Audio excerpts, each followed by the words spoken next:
thank you again for joining the new coordinator training. So this afternoon is going to be our panel discussions. Some housekeeping first. So please mute your phones throughout the call to eliminate any background noise.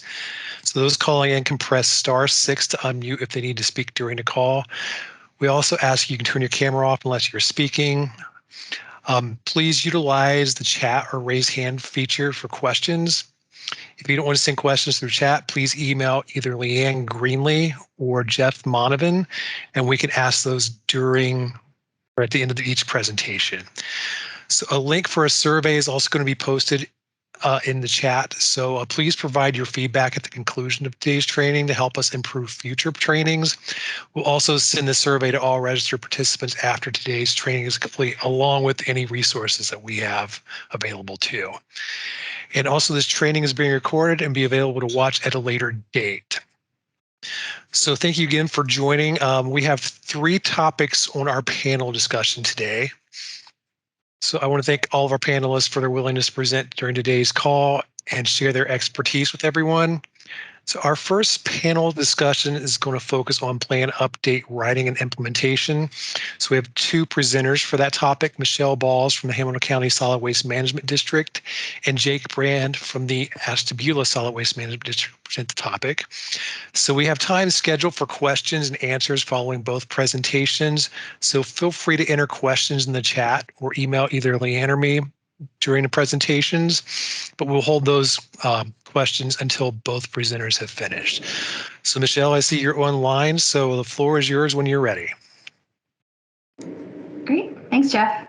The last solid waste plan that we wrote, which the plan actually started in 2018, our reference here was 2016, Hamilton County Resource, as we're called now, since we rebranded, wrote ourselves. So we wrote we didn't hire a consultant. And we did that for a few reasons. One was that we were actually short on funds. Our revenue source was decreasing dramatically, and we actually started our plan update process earlier than we had originally needed to address that revenue shortage. And also, the new format had just come out, and so we were one of the first districts to use the new format, and it was actually very helpful in writing our own plan. And so we didn't really see a need to hire out a consultant. So I'm not seeing, okay. There we go. So I'm going to talk about kind of our process of going through it, some tips that we've learned in writing it. And the biggest tip, I think, would be to follow the solid waste plan format that Ernie mentioned this morning. The format is just really, really helpful. It has all of the prompts that you would need to really think about your programs and whether they're working, and to do all the analyses. We just found it really super helpful. So bravo, Ernie and team on that. I think that it really simplified the process compared to the last format. So the other thing that we did was create a timeline, and the idea behind that was to kind of wrap our heads around, okay, this 15-month period that we have in writing the plan, and then what happens after that, and when do we need to get things done. And so we just did this in Excel. I'm happy to share it with anybody if you want to send me an email, but we really just, this really helped guide us. By month, we could look. We used it a little bit. We did change some things along the way, but it was a really helpful guiding document for us.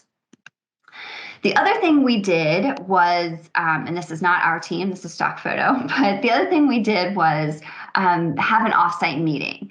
So there were a few things, especially the budget, that we needed to look at closely, priorities for our programming, that we actually took a whole day.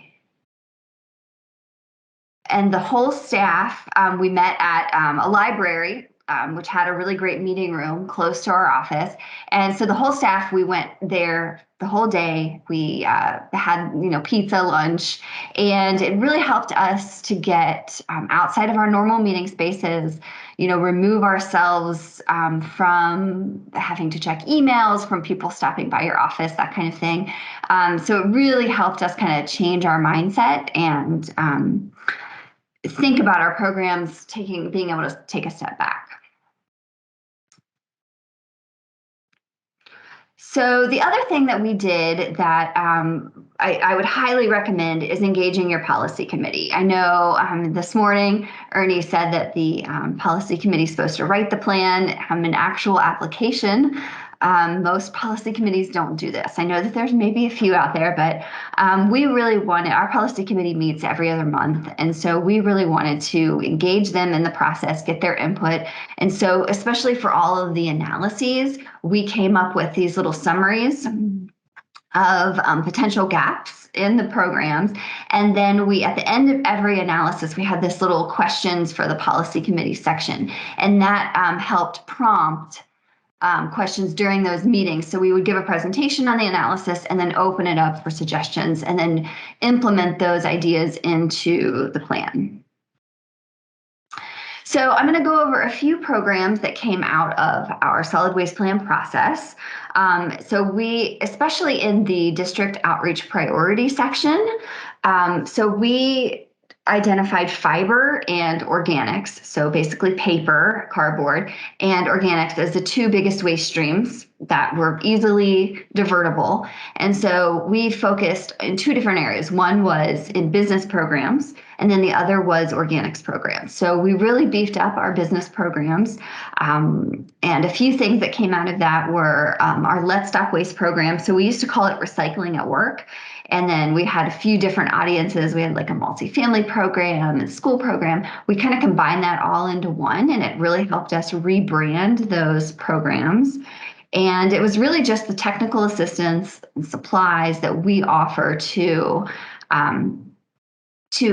any organization. It doesn't have to be a for-profit business. So it could be anybody that would be considered commercial. So outside of your small residential homes, we offer technical assistance, interior recycling bins, advice on reducing waste, for school share tables, all that kind of stuff is our Let's Stop Waste program.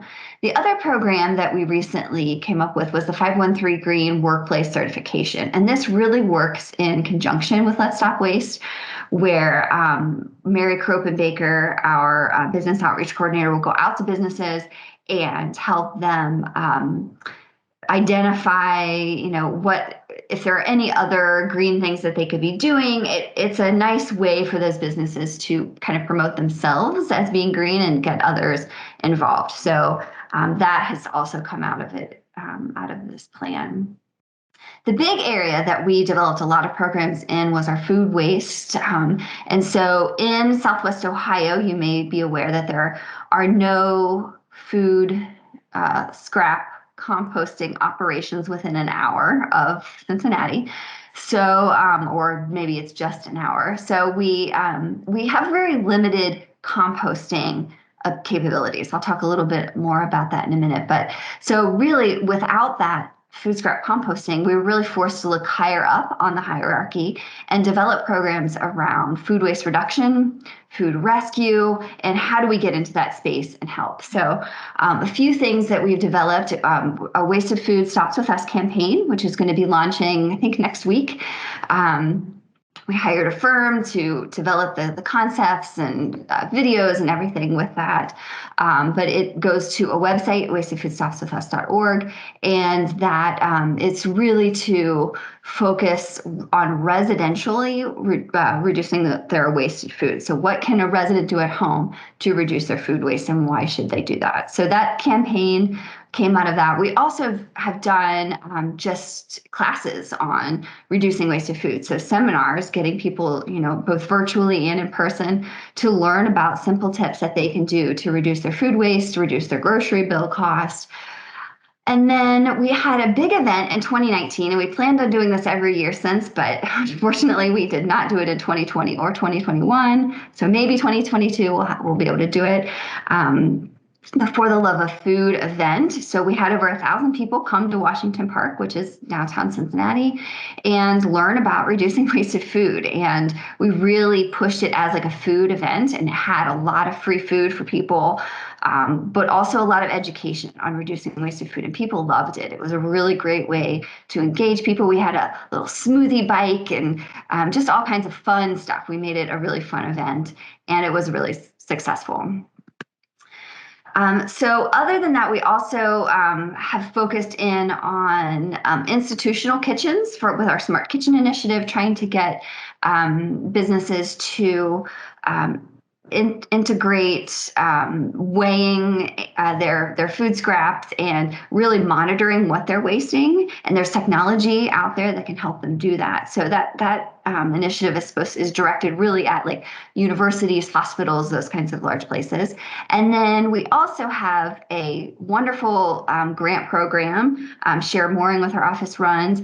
And we've been able to reach out to quite a few food rescue organizations. The center picture is from Churches Active in Northside. They purchased a new cooler space to be able to rescue and preserve more food. And we've also funded things, other food rescue apps and promotion. And then we've also gone into the composting space too with our grants. And then also an initiative that we've been doing for quite a while, which is the helping schools implement school share tables. This is a really simple idea where, if you have something after your lunch that's still edible, you can put it on the share table, and then a student, in the next lunch bell can grab it, and you're reducing how much food happens during the lunch, waste happens during the lunchtime. But you also can then take that food and donate it, and it's usually really great food, high protein, milk and yogurt. So we've seen a lot of success with that one. The other thing that we did was composting. So we reinvigorated our compost bin sale in 2019, and we hadn't done that since I think 2011. And we had, it was such a huge success. I mean, hundreds of people coming out, buying compost bins, starting composting for the first time. So that's been really great. And then we also pulled in Rust Belt Riders from Cuyahoga County. They're a small scale composting operation. We paid them to come down and teach a group of 30 people who are interested, they may be from nonprofits, they may just be interested in starting their own composting business, basically how to operate a small scale composting successfully, because we want these composting operations to be a success. And so that was a really big success. And we're actually going to have another one of these happening in a few weeks here. So that's all I have. Here's my contact information. I'm always happy to share resources. We are now in the process of updating our solid waste plan again. We're doing some of it ourselves, and we've hired out 2 different consultants to help with that.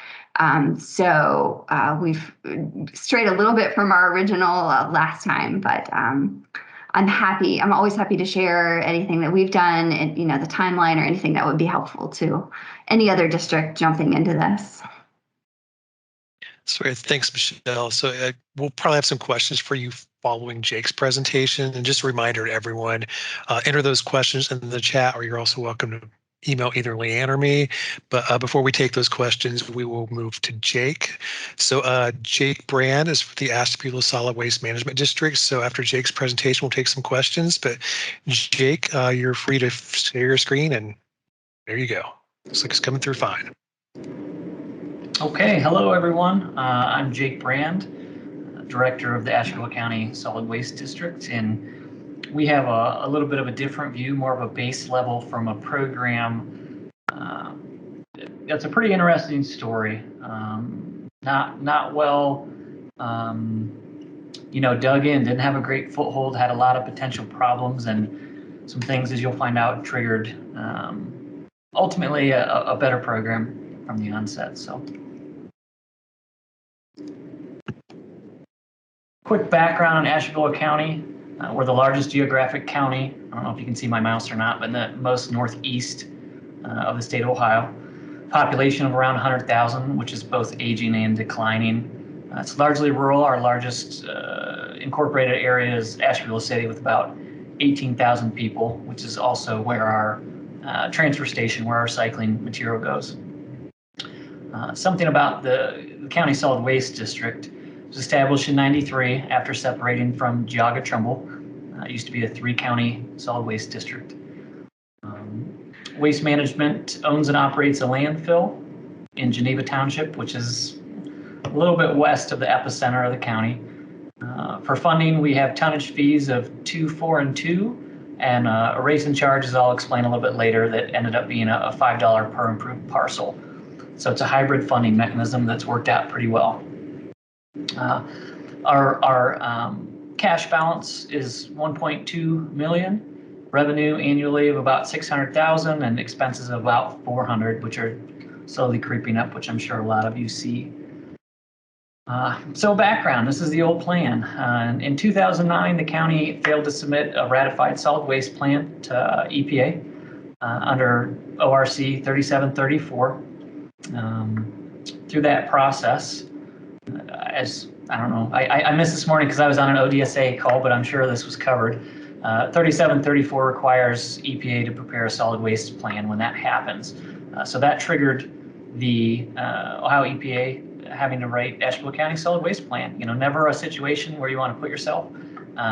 Largely just you don't have the ability to dictate how and what and when. So as you can see on the right, that we had 30-yard roll-off containers, and this is an actual picture of a container that was in one of our locations that frequently was lit on fire. So that was a good analogy to our program status, an actual dumpster fire. So to follow up on the EPA plan writing, as I mentioned, this was a statutory trigger that forced EPA to write Ashtabula County's plan. As time went on, EPA was ultimately not able to write and complete the plan in-house as originally thought. So they went out to seek the procurement process and ultimately hired GT Environmental to assist Ohio EPA to write Ashtabula County's plan. As this time went on, 2012 ended up to where we started to write the plan on their behalf. So this is a quick snapshot of the timelines that were involved with this. 2002, it was a 16-year planning period until 2017. The new plan under this document was a 10-year planning period, with 2014 being the starting year and ultimately the reference year. What ended up happening with this is that after this plan was finished, it almost immediately went into our planning period of our next plan. So we got to do it back to back, which was an odd experience, but I think we ended up with a better product afterwards. You know, we definitely built some rapport with Ohio EPA as well as GT Environmental, who we ended up hiring to write the plan on our behalf in the subsequent plan update. So as a follow-up, 2013, Ohio EPA seeks reimbursement from Ashtabula County to recoup the costs of writing the plan. And as I show, I believe on the next slide, I'll explain why that was not feasible in Ashtabula County's eyes. The Solid Waste District was ultimately unable to repay that due to lack of funding and a broken existing funding mechanism that was in place at that time. Ashtabula County requested a waiver of reimbursement in an effort to continue growing that cash balance. We also stopped and put our recycling program on hiatus at that point to try to build up that cash balance in order to match grants and you know, have a documented guaranteed funding mechanism to pay for our future plan. So in 2015, after the attorneys for both parties went back and forth, you know, we reached a settlement between EPA and the Ashtabula County Solid Waste District that EPA graciously lessened that reimbursement amount and allowed the district to dedicate the funds that were originally earmarked towards some recycling programs to get us jump started. This is where it's going to deviate. I'm not going to get too deep into this,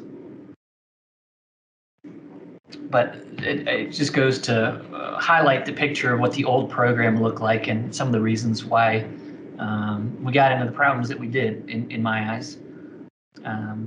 So in 2013, 2014, like I mentioned, we started to implement some transitional ideas upon that settlement in an effort to pivot into our new program.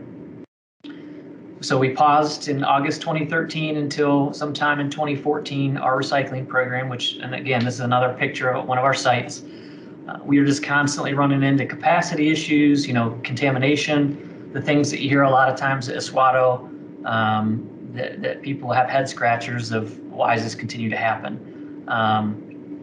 it really deters host sites from wanting to help out, from wanting to host bins. And at this point in time across the state, we heard a lot of these same types of issues. So that allowed the cash balance to grow, which opened up some options to use as leverage for match and grant opportunities. That old program during this time, as we worked through the plan process, was identified as inefficient, costly. As I mentioned, lots of contamination, as you can see. Seeing our new program with front load containers, it's really my belief that in our county that this iteration just couldn't keep up with demand. We could never meet our solid waste plan goals to offer enough access and be able to, on the flip side, fund that. You know, it was always, the costs always outweighed what we were able to do. So here's a picture of the new program. We developed with GT Environmental a plan to have a bit more modular front load system. In our county, we deal with some very unique problems. For one, our entire demographic to the north is Lake Erie, so it's non-existent. When you talk to haulers about that general 100-mile radius of what they're willing to drive, you know, what their profitability can be, that really limits us. So we get to go to the south, and that cuts a lot of people off, and in turn makes things more difficult for us. As I mentioned on that first slide, we're the largest geographic area in the county. So it takes about 45 minutes to drive from the one corner to the other. So again, that really limits the amount of haulers that we can entice to come and bid on some of our projects. So when we switched to this, we said, okay, if transportation is an issue, then how do we fix that? You know, and we went to a hub and spoke type of system where we have these front loads, and they are easily moved from site to site depending on if we have capacity or if we feel like we need more bins. It's not a big deal to add another bin. We really hammered home branding, colors, and stickers as well. You know, if something looks nice, I feel like people are more apt to take care of it and want to have some grassroots. You know, they want part of that. It's in their community. They want to keep it nice. And that was something that was sadly missing from our previous iteration. This allowed us to open more site locations, you know, to spot those locations a little bit more logically, to try to have good coverage around the county. We tried to hit our entire county set up on a grid road system, so we tried to make sure that we hit the major corridors, tried to make sure that we could get not only where people live, but where they travel to and from work, and it seemed to be a better solution. Phoenix from the trashes. So this is our current plan, 2018 to 2032, where I'm pretty proud of how it turned out. I feel like this is a good building block to you know, remain not running in a deficit, to be able to build on successes that we've had. A lot of the conservative nature that we've done in implementing our programs have been based on wanting to make sure that we had enough money. You know, wanted to make sure that we had good data that we could base our decisions off of, and that was not the case before. You know, we have real Ashtabula County tonnages on recycling now. We have real contamination numbers now. So this is just a quick snapshot again of our planning period, which was a 15-year, started in 2015, final approval by Ohio EPA in September of 18. Current plan achievements, I've talked about some of these, but an important thing to mention, and I think without going too deep into this, that we had 3 or 4 parallel problems that all need to be identified and all need to be solved at the same time. And unfortunately, a lot of those things were the linchpin in the other things being successful. An example of that is having funding to be able to buy equipment for a transfer station. And we needed equipment at a transfer station in order to solve that transportation problem that I had mentioned. So the first thing we tackled was of course funding. You know, how do we make sure that we have enough money to remain sustainable and project into that planning period? And as we all know, that's part of the plan, that you have to show that you can fund all of your programs out through that planning period. So our funding mechanism spent money on recycling. We advertise recycling, that costs money. That recycling advertising makes people want to recycle more. So what does all that do? It's the intent that puts less trash in the landfill. That lessens our revenue. Our cash balance gets eaten away essentially, and we were repeating that until bankruptcy essentially. So we had to break that cycle, and how do we do that? So we did some backwards math. We figured out that a generation fee wasn't a good fit for us. We landed on parcel assessment. We felt like with our demographics and the large amount of farmland and parcels that didn't have improved structures, that would be the best fit for us. So we settled at $5. That really normalized revenue for us. It blended that with our tonnage fees that we kept. And as you see here, that kind of normalized some of the outside influences, global economies, recessions. It's definitely a lot easier to budget now. And I feel like all of those numbers have been stable since. Before, when we only had the tonnage fees, those numbers would fluctuate from 35,000 one month to 15,000 the next month. So it was extremely difficult to know that we were going to have the revenue to do what we had to do. Continuing progress on our front load program, allowed more bidders. Bidders are great. Bidders drive down costs. It increased the use. I feel like we got a better blend of people that, as I mentioned before, wanted to have the program be good, quote unquote good. That drives down contamination. That lessens costs. Gives more program for the money. And when we went around to the different townships, we had 6 public hearings, 3 of which were required. Our Board of Commissioners was really wanted to make sure that people were heard on this.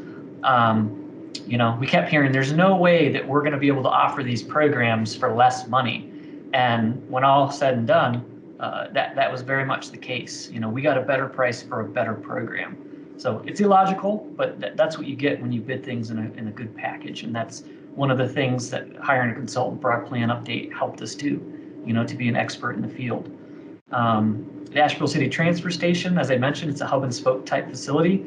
We were successfully awarded an EPA grant for processing equipment, which included a conveyor, a compactor, and a transfer trailer. So instead of hauling 4-ton loads to Twinsburg, now we haul 15 tons and costs the same amount of money for us to do that. So that was a huge cost savings. It also let us break up the different cost centers in a more granular way. Again, just to keep a better thumb on the pulse of what's costing what. It also allowed Asheville City to start its own municipal curbside, which again, they received a grant for that, which we offered some technical assistance through, and EPA helped. So they have half the city right now. We're looking to get the second half funded and done. So what are our next steps? We're beginning our new plan update in January of 22. We do intend to go out for procurement and hire a consultant to help us again. We're looking to really just better the program, better some of the things that we've wanted to do, but maybe have been conservative with due to cash. And it'll be written under 4.1, so that'll be our first one. So that's all. Yeah. All right. Thanks, Jake, and also thanks, Michelle, for your presentations there.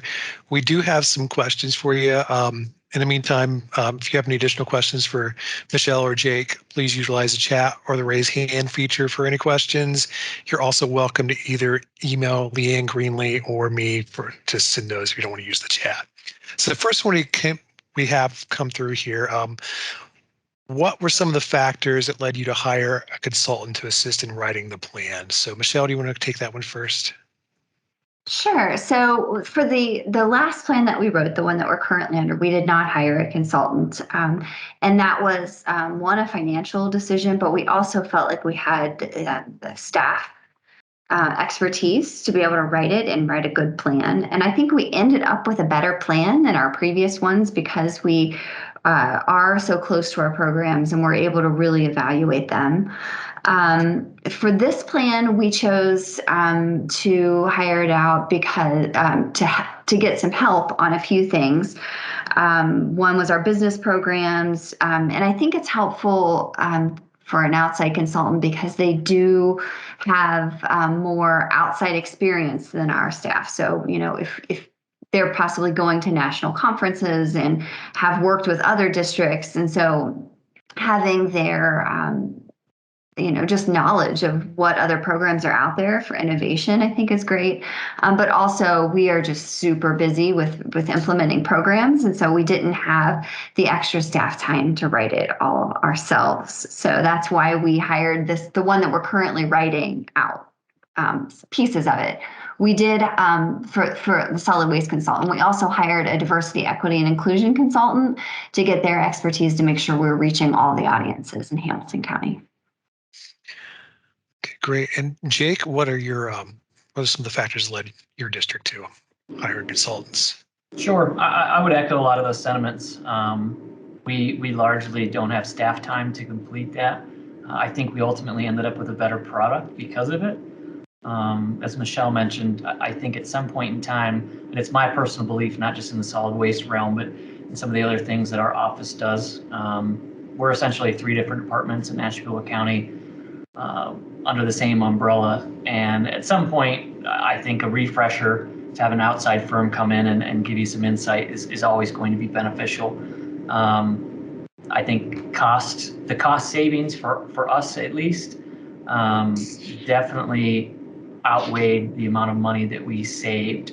That initial spend on a consultant was a pretty easy ask. There's no way that we would have come up with this solution on our own. Great. We did have a question in the chat for Michelle. What do you think has been the most effective way to advertise your programs to schools and businesses? That's a great question. We've tested a few methods.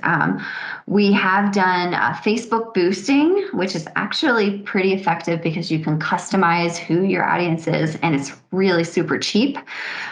So we found that is really valuable. Getting contacts, anytime that you can have one-on-one contact with somebody, that is the best way to actually get them to buy in. We have had some luck with things like the Catholic Telegraph, which reaches out to Catholic schools and events. So we've done a mix, but I feel like the digital advertising is kind of the way that we've been moving towards. So probably more targeted reach that way too, right? There is, yeah. And there is something about sending a postcard and saying you want them to reduce waste, but you're sending them something that would be wasteful. So I do think the digital advertising is a good way to do it.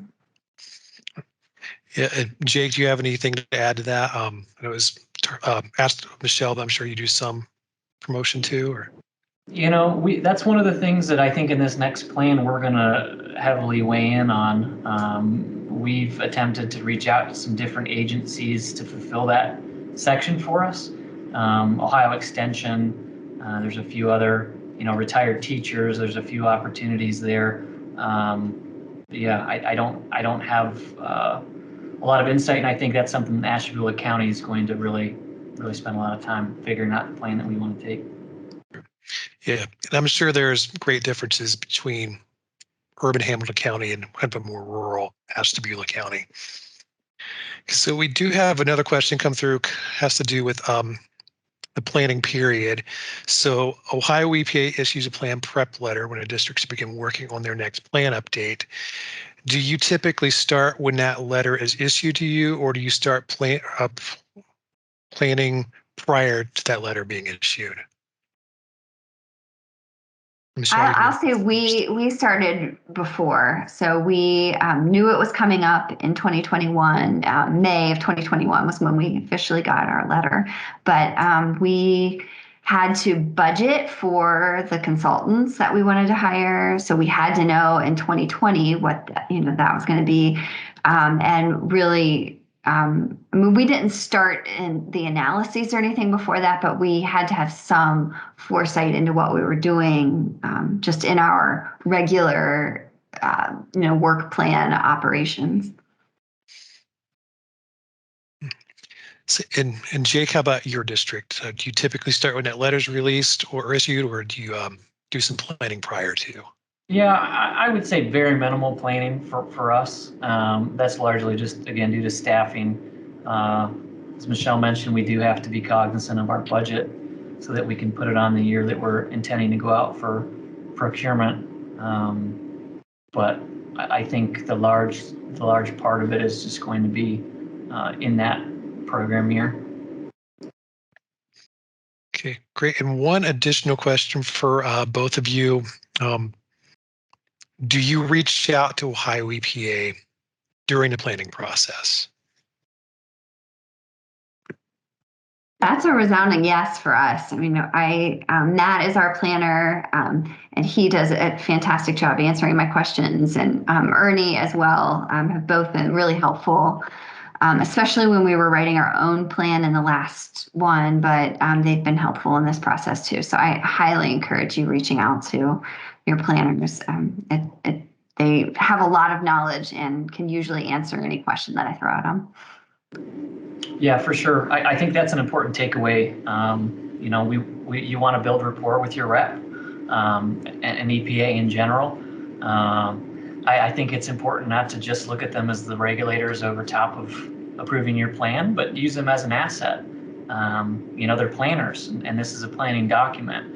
And if you want them involved, just in the same way we mentioned about a consultant, there's institutional knowledge involved in them being able to see all of the different solid waste districts in Ohio's plans and have a good inkling of what works and what doesn't. And probably better than anyone has a clue of the different types of solid waste districts. There's a lot of little weird nuances of, is it single county, multi-county, is it small, large, rural, urban?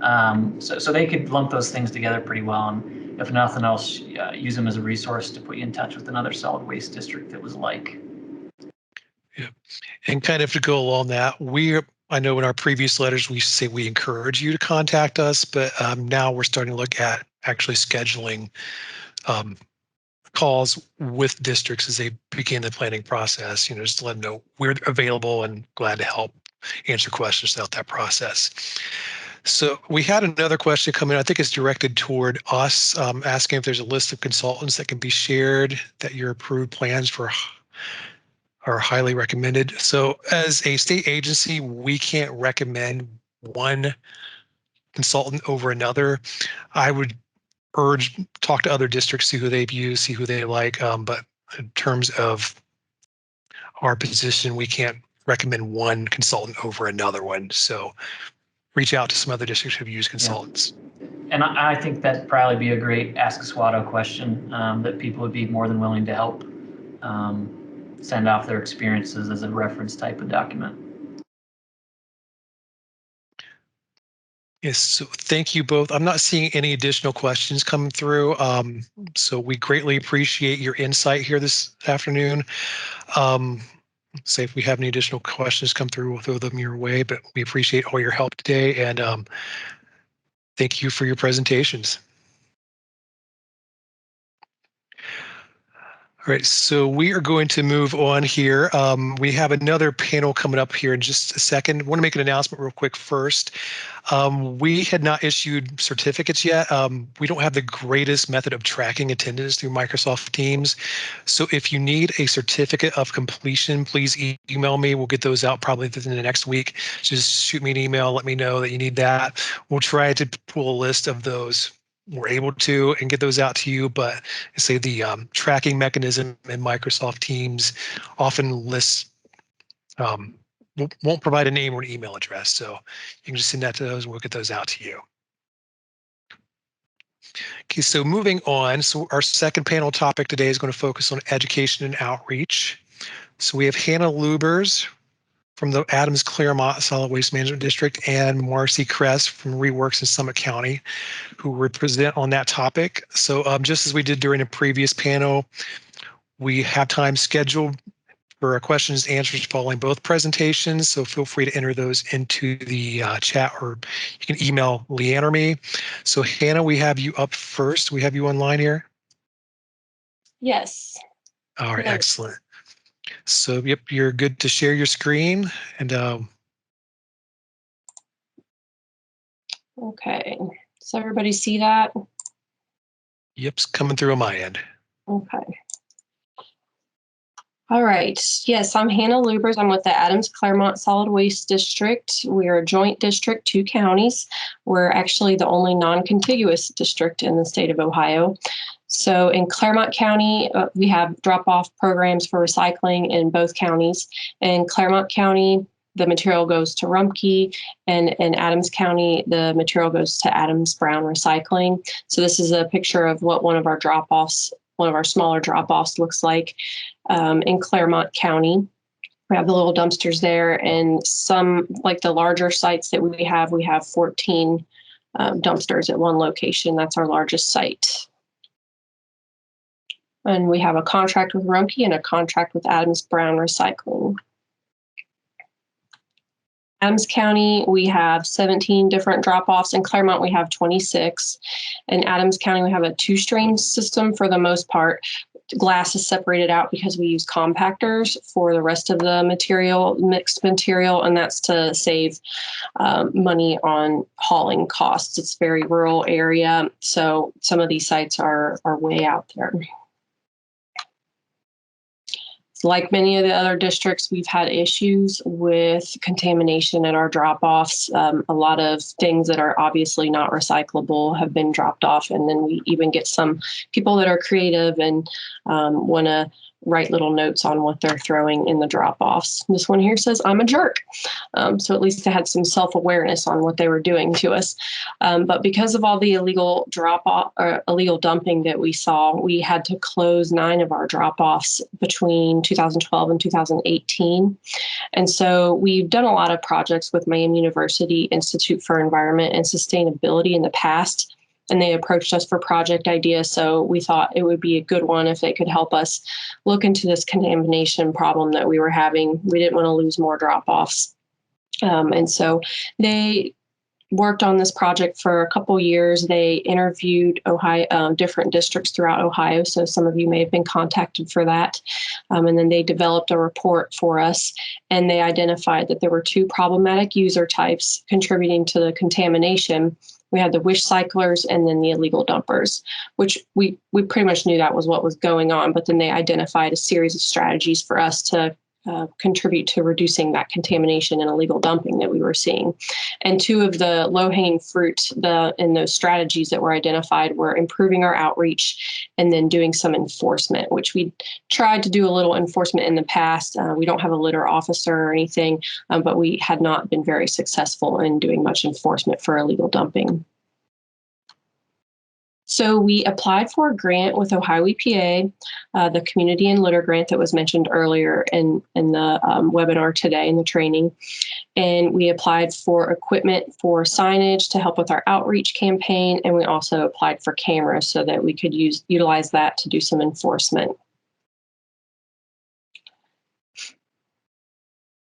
And we wanted to get an idea of how effective the educational campaign was going to be. So we decided to do an audit. We did a pre-audit before we deployed the outreach and education campaign, and then we did one after we did the outreach campaign. And we hired GT Environmental to do that. So that was really great. They did all the work except the day of. We did show up in the cold February weather and sorted through at that point what was mostly people's trash. But they did a really good job in getting everything ready for us and handling all the logistics. And we wanted to see how effective our outreach campaign was, but we also wanted to do the pre-sort so that we could identify what was in there and where we needed to target our educational efforts. So we purchased a series of different types of signage. The main intent of going for the grant is we wanted to get this really big and obnoxious sign that people just could not ignore. And I think we were successful with that. It's hard not to see this when it's parked next to a recycling drop-off. And then we focused on doing singular messaging, one message at a time, so that people aren't overwhelmed with a series of different instructions that they have to keep track of. So we purchased one of these, and then we move it around to different recycling drop-off locations. So here's just some pictures of the messaging that we did. The last one was showing There's a lot of confusion around plastics. We saw a lot of non-recyclable plastics in our audit. So we did some messaging on plastics. We did some on the tubs. Rumpke, during the study, started accepting plastic tubs. So we did some messaging with that. One of my favorite messages that we put up was no garbage allowed, violators will be prosecuted, and actually see the dumpster for the list of what's accepted in the recycling drop-off.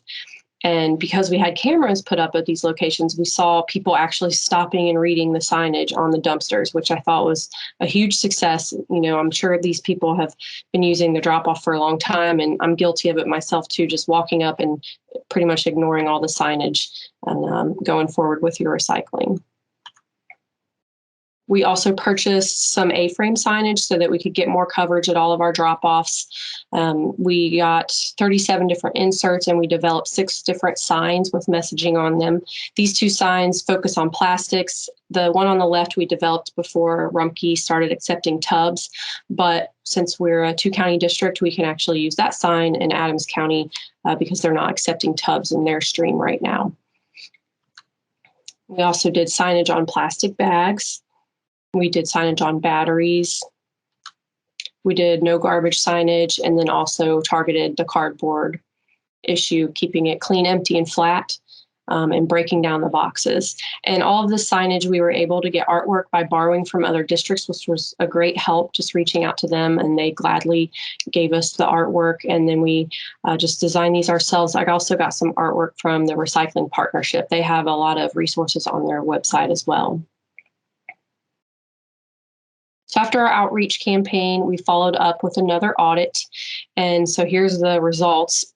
Pre-outreach campaign, we saw that only 59% of the material was recyclable, and that increased to 89% after we did the outreach campaign. And we really targeted one location with the outreach during this time because we wanted to make sure we were hitting it heavy so that we could see results. And then we started moving our signage around to a lot of the other locations.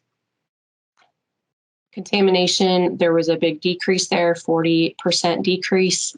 The trailer on the left is before we had the outreach, and the trailer on the right is after.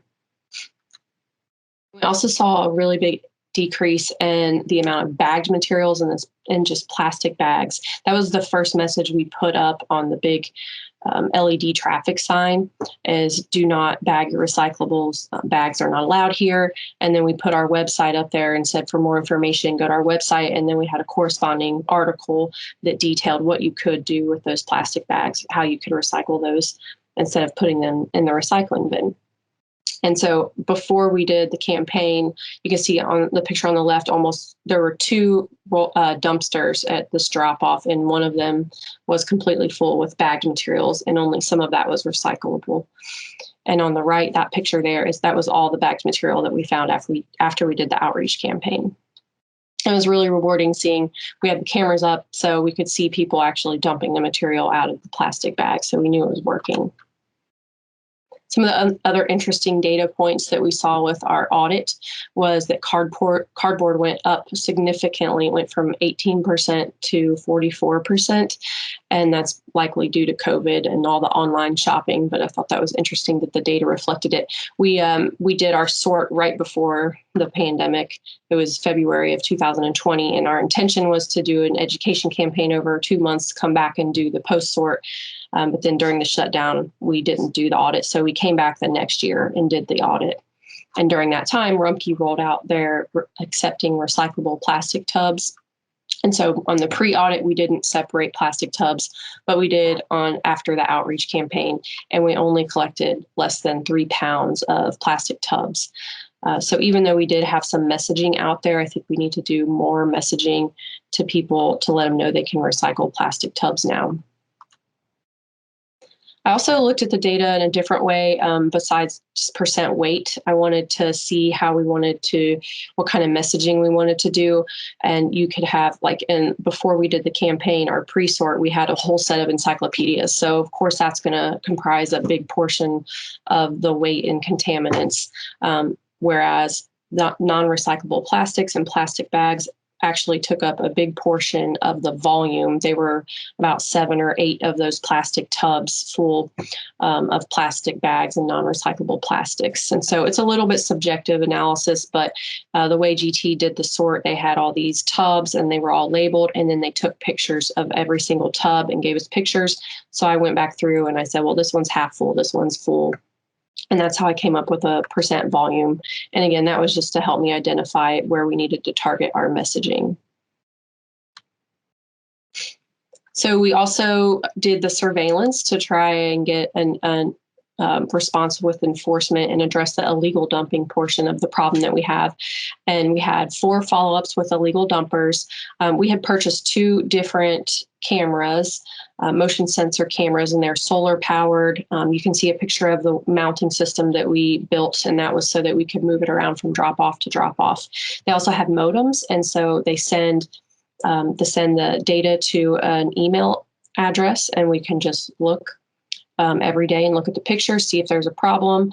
The resolution was really good. That's on the images that are directly downloaded to the camera. The images that are sent to the email address are not quite as good. So it was nice getting them via email. You could identify if there was a reason for follow-up, and then we could run out to the drop-off and pull the material out, look to verify if there was contamination, and sometimes you could even pull addresses out of the material. And then we would get license plate numbers from that motion camera. So we also purchased a license plate camera, which would be necessary at some of our bigger sites. So these cameras, they were Reconyx cameras. They're really easy to set up, which I liked. It was very short instruction manual, which was great. One of the problems, which I believe Reconyx has remedied in their newer models of cameras, is that the camera would only take 10 images and then it would send the data packet. And so then the camera was tied up and wouldn't take more images. So you really had to finesse the timing of how quickly the images were taken and how many images you wanted to take at once.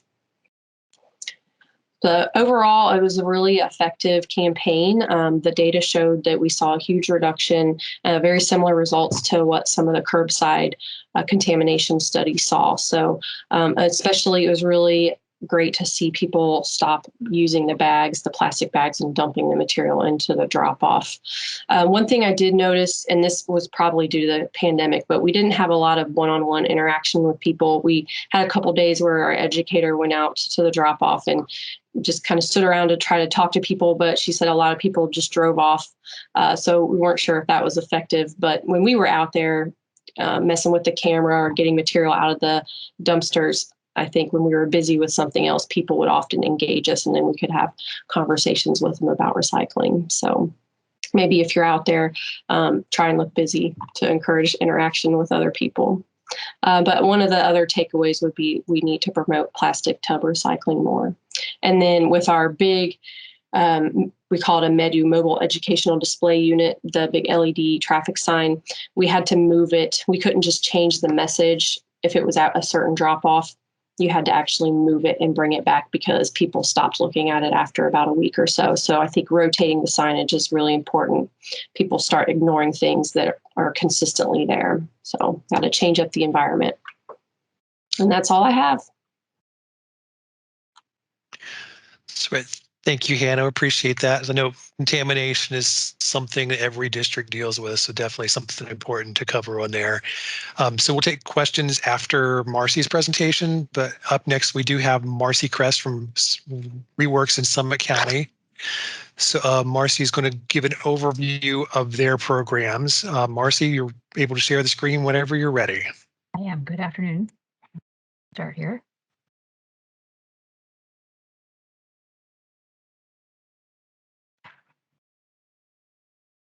Can you see that, Jeff?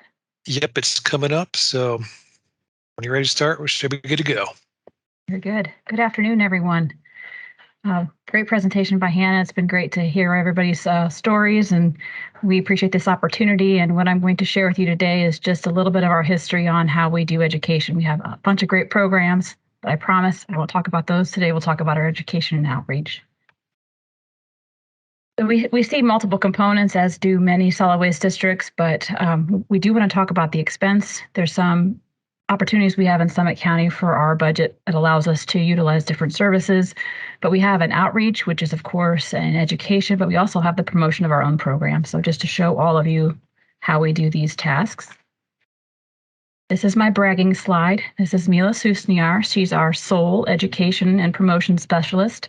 This is her actually doing some cart tagging. I know initially there was a mention of us discussing the recycling partnership, but actually, although we facilitated that conversation, the city of Akron did most of that work. So that's not really the focus of the conversation today, but this is Mila. She's a lot of the reason why we have the data that we have, really helped us with the direction, as well as when we hired her, you'll see we started to transition some of our responsibilities. And she's just, we're just very proud of what she's able to help us achieve. But you will see throughout our document here that we really, previous director focused our education and outreach on adults and consumers. So although I know Ernie's on the call, Ernie, I promise we do school presentations. A lot of where we spend our time is more focused on the adults and the consumer level. Just to give everybody an idea of where our operating budget is, although we have some funds that are dedicated to grants and post-closure care for a landfill, our overall operating budget is about $1.3 million, and it includes all of this promotion that we're to show you today. We actually have a marketing firm. We are been able to afford an agreement with a marketing firm, specifically Public Design, to create, design, implement, strategy, a number of tasks involved with this effort. And it's been in place for several years. I took over this responsibility. I was very fortunate in 2016. And as we started to evaluate it, we did make some recommendations and changes on how to manage that representation. But I have to tell you, as far as consistency for branding, ReWorks, instead of being the Summit Akron Solid Waste Management Authority, is all part of that process. But having that firm is an advantage that we are very grateful for. I'm not sure all districts have this opportunity, but I want to at least tell you why we have some of these pieces. They're done by graphic designers. None of that is done in-house. All that's done by them. But strategically, over the last few years, we've tried to reduce our reliance on them and moved a lot of the responsibilities to Mila in-house as far as the placement of ads, some of the coordination with some of our media, things like that. So this is definitely the decrease in expenses.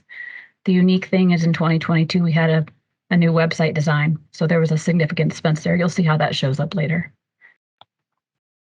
And then we've increased our responsibilities financially as far as our general operating budget for print ads, like I said, digital ads, all of those kind of promotions, then transitioned over to our side and our general operating budget component versus paying that through the marketing firm agreements. So we've transitioned over the last few years to bring that back into our responsibility.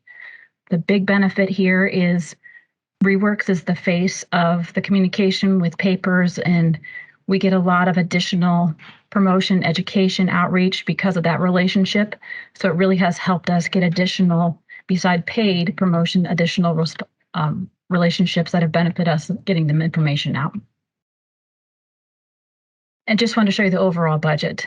You can see the decrease in the marketing firm, the increase of ReWorks, still a work in process, but our overall budget, even though we were able to decrease it significantly, it did not decrease the amount of services we were able to provide. So when our board was looking at us and evaluating this process, they could see that we weren't getting less services. It was just transition of responsibility. Also interesting, a lot of the data I'm showing today is from 2020, but historically, I think it's important to show how we distribute our education funds. Usually our residential curbside piece is a little bit larger, but because this is 2020, we had a website, it threw off a little bit of the percentages, but we do have a significant effort to promote our services, but we do also try with different pieces like food waste reduction, residential curbside, some of the things that ReWorks ourselves don't necessarily offer, but are important as far as the waste reduction, recycling, waste diversion component of our responsibility. This is an overall summary of how our expenses are by media. And you can see resoundingly, the most expensive piece we have is print ads, which a common question we would expect to hear is, do you get the results from that? And what we have found is through the transition of responsibilities from the firm to us is these print medias, they really are increasing the prices to try to move us more toward digital. So at this point, we still feel, and we're still able to afford, we feel our audience still is receptive to the print format, and we continue to justify the value of that. However, our exposure most likely is more for a less price for these other medias. Obviously, the web piece, we have an e-newsletter that gets a lot of responses. We have social media ads, we have radio, but print does right now still the most expensive material or media that we spend money on. We have tracked how people hear about us. Newspaper is usually a common one. Word of mouth is the other one. And our favorite one for the Hazardous Waste Center is they saw our sign at the street. We do some radio pieces. This is a great partnership we have with a local radio station. Again, because of that relationship, it's brought on different conversations and opportunities for me to be interviewed or our staff to be interviewed. We're able to share some more information about our services and waste reduction.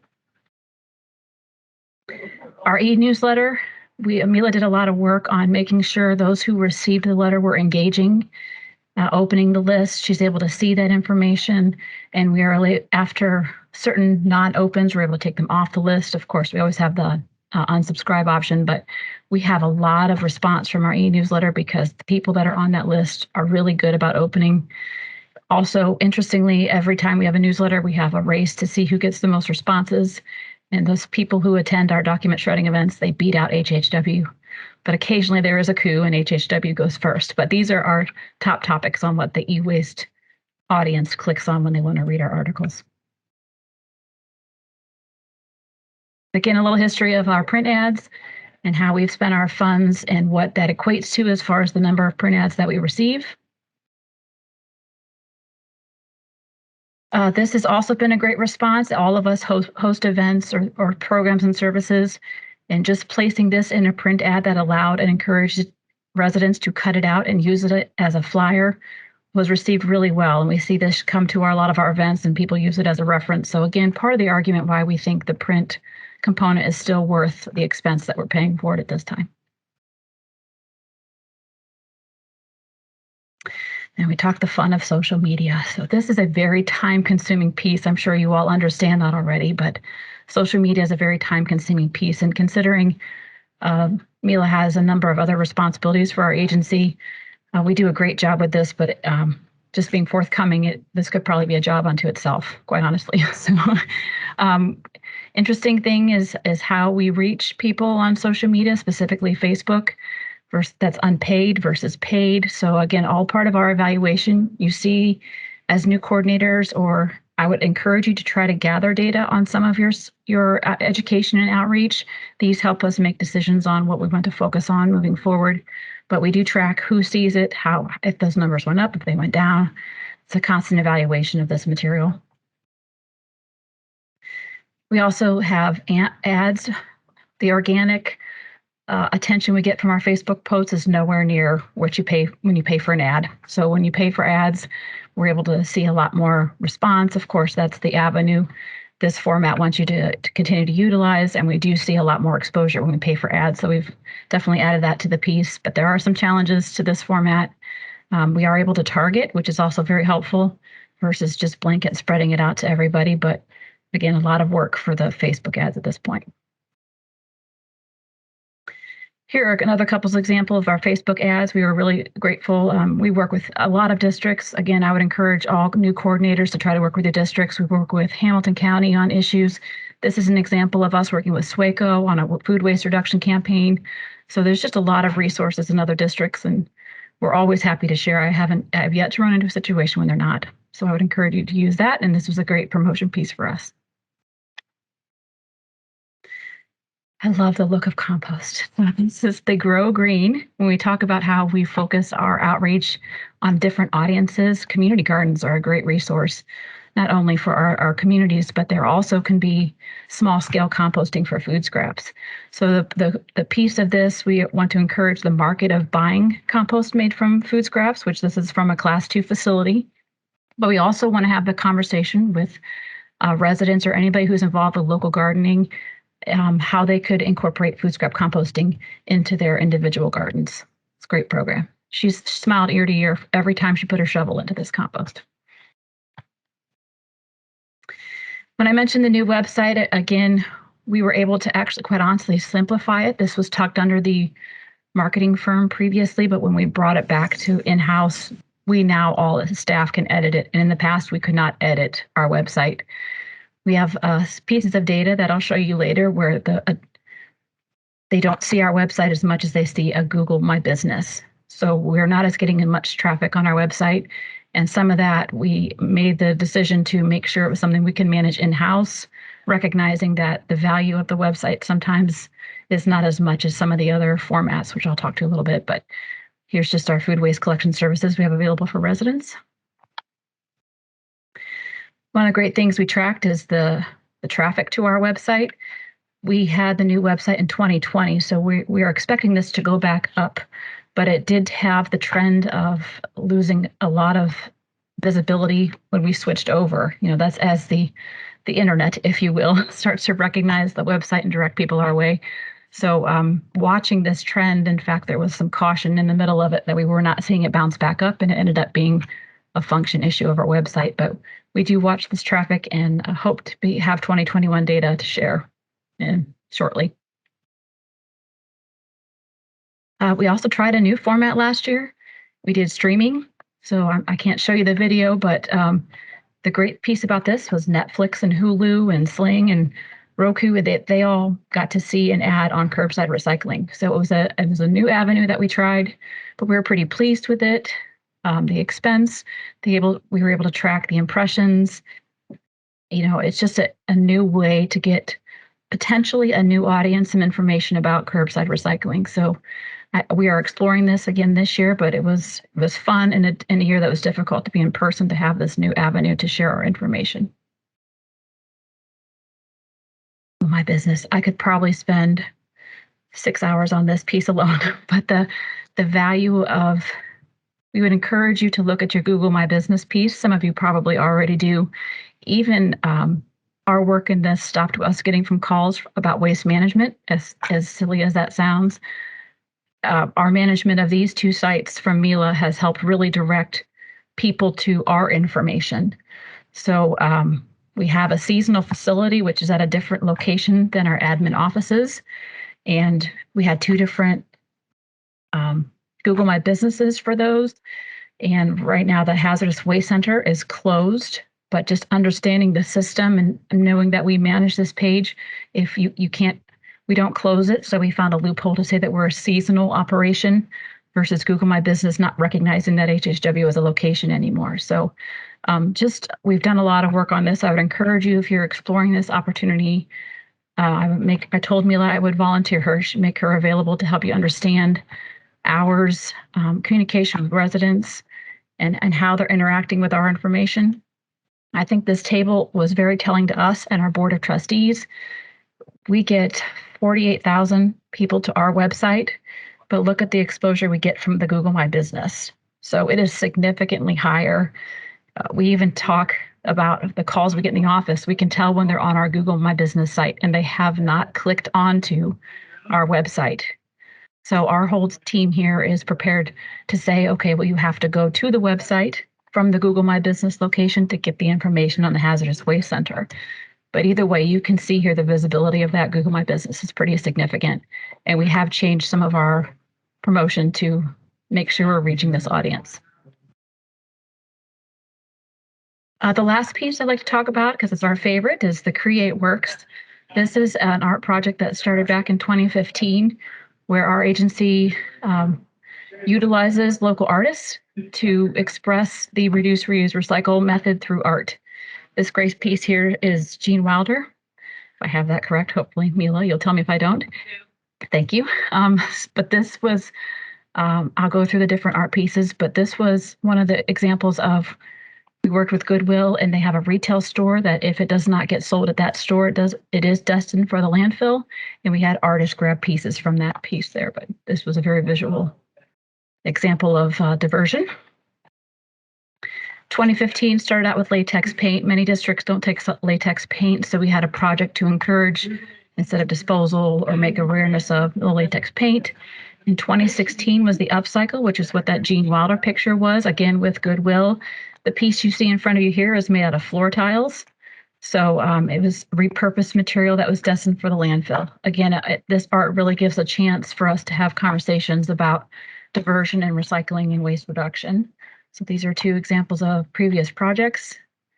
In 2019, everybody talks about contamination. This is one of the ways we try to address that. We had to keep it out of the cart art project, where our 2 team members went to a MRF and pulled these actual materials off of the line. So we wanted it to be as real as possible. We want to make sure we're mindful of really conveying issues, and we didn't want to take material that was at our houses. We wanted to actually get something from a MRF. So we divided them up into different categories and then hired artists through an evaluation process to create pieces. And this is one of our favorite. So the Diva was an artist who had to create material out of electronics. So you can see what the material to the right was pulled off the MRF line. And the result is he disassembled all of those things and created this wonderful piece. So we love the Diva. Anytime we get a chance to talk about her, we put her up. But there is the artist there, and it's just a great program for us to have conversation. These pieces traveled around to several libraries and also allowed us some opportunities to talk to residents about keeping contamination out of the landfill, or out of the MRF, excuse me.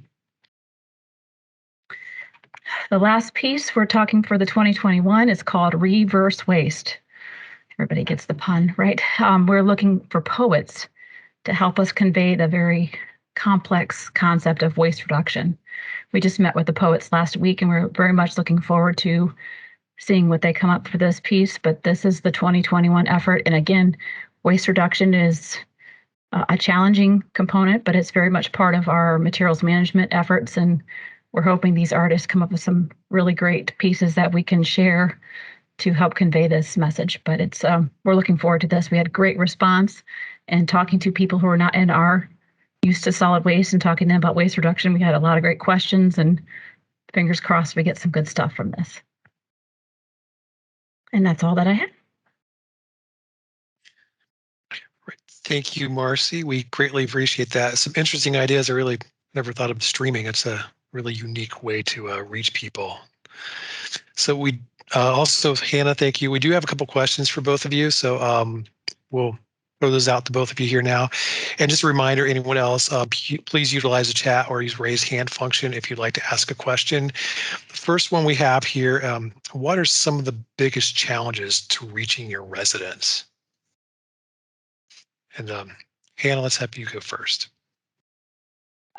Trying to figure out the best media for doing so. So I really enjoyed Marcy's presentation. But yeah, just trying to decide if we want to do print or if we want to do social media and things like that. And then making sure we have kind of a small staff. So we contract a lot of our programs out. So making sure we have one person that's kind of staying on top of that and consistently doing outreach and education. So we're doing better. But I think we have room to grow. So challenges indeed, staff time. I would agree with Hannah.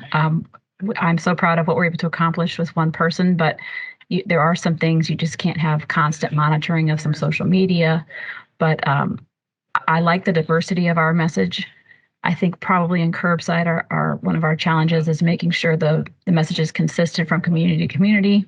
And that can be challenging for us, dependent on different contract language and items that are out of our control. But I think our programs, like our events, have a pretty steady communication piece. Where I think we need work a lot more on is the outreach piece. So getting them to come to our events has been pretty cookie cutter, if you will.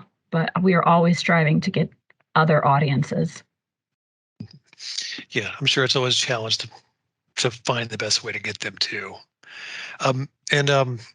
Next question we do have, what is one of your greatest successes about educating your residents?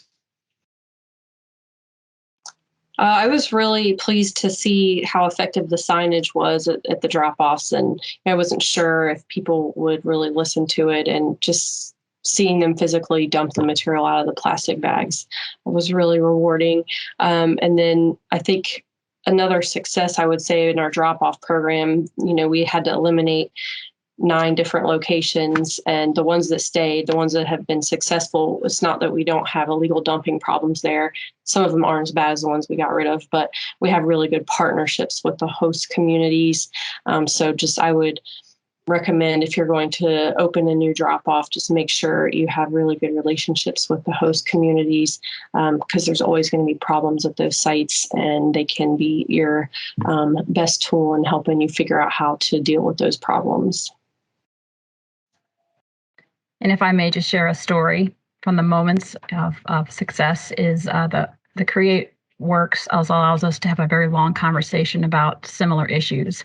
And we had one of our previous artists reach out to us because she had attended an art gallery and they had made a piece of art out of cords and long cords. And she came back to Mila and had mentioned that she saw tanglers. So the fact that we had an artist mention a very solid wasty word was a moment that we were very proud of, and we hope to have more of those. But to hear tanglers out of an artist's mouth was a beautiful moment. Yeah, just goes to show what a great way to educate people that is. It's a very unique idea and just really broadening to the audience too. So let's see, I'm not seeing any additional questions here. Michelle Ball says she loves the reverse waste title. So again, I thank both of you for taking time to present here today. Some great information you presented here for us, and can't say enough about the great things that all of you are doing. We have one panel discussion left here today, and that's going to focus on the roles of solid waste management districts. So we have Beth Biggins-Raymer from the Cuyahoga County Solid Waste Management District and Dan Wickerham from the Brown County Solid Waste Management Authority, and they're going to present on that topic. So just as we did in previous panels, we're going to hold questions till both presentations are completed. So feel free to either enter the questions in the chat or email Leanne Greenlee or me. So Beth, we're going to have you present first. So I believe I have your PowerPoint here ready. Okay. Let me just go ahead and share that.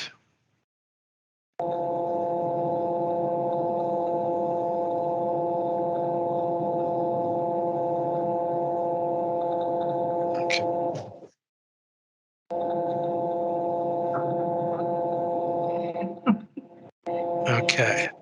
And it is that riveting. So you able to see that, Beth? Oh, there we go. Perfect. All right. So-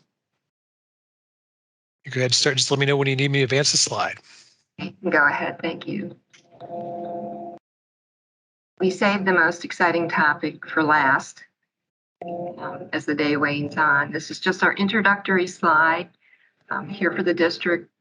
Our vision is for Cuyahoga County to be a national leader in movement towards a world without waste.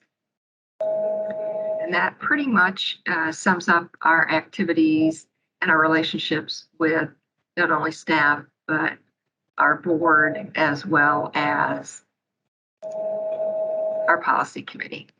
Go ahead. I'm going to give you a brief background of the Cuyahoga County Solid Waste District so it makes sense as to where we sit and interact with these entities today.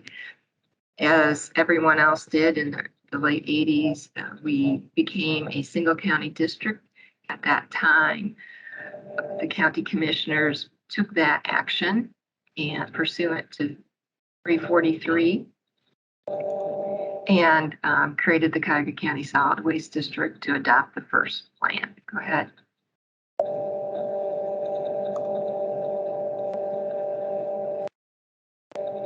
As I said, in the late 80s, our district was formed as a single county district. Ours, like many, do not have the same geographic boundary as the county. Cuyahoga County does not have the same geographic boundary as the district does. Our district incorporates a very small portion of Geauga County through the village of Hunting Valley. And our district overall is a very urban district. We encompass almost 460 square miles and about 80% of our district is already developed in some way, shape, or form. So not a whole lot of rolling countryside left in Cuyahoga County. Go ahead.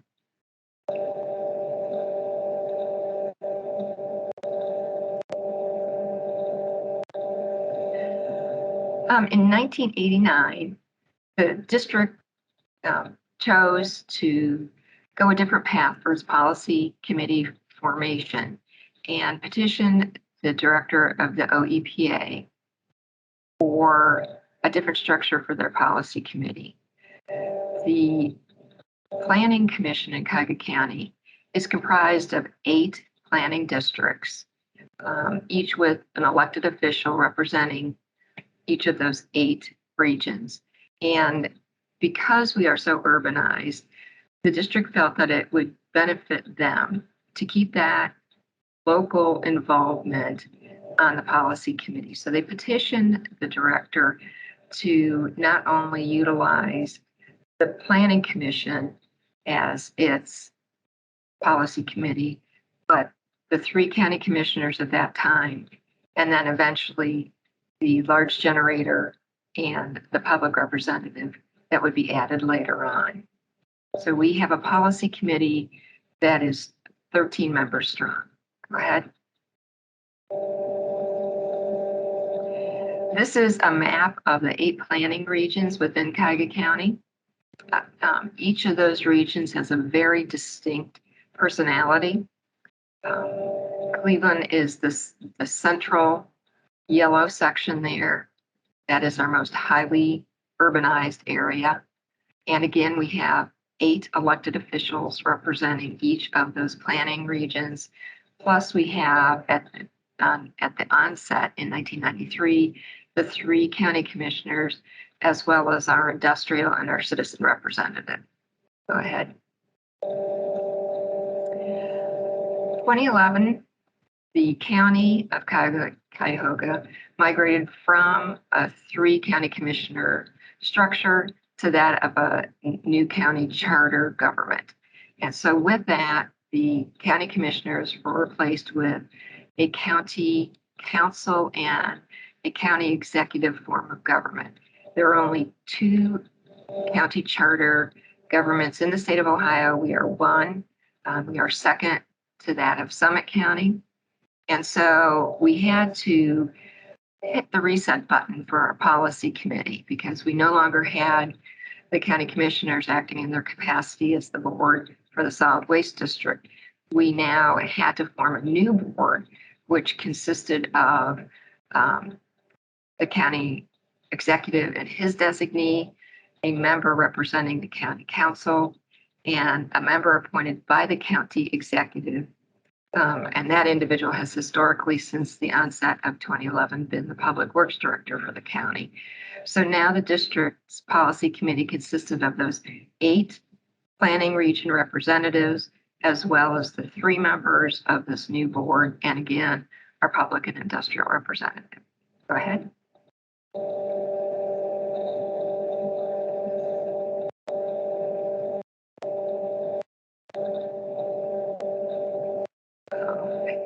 There we go. So we were functioning, pretty much without issue until 2019.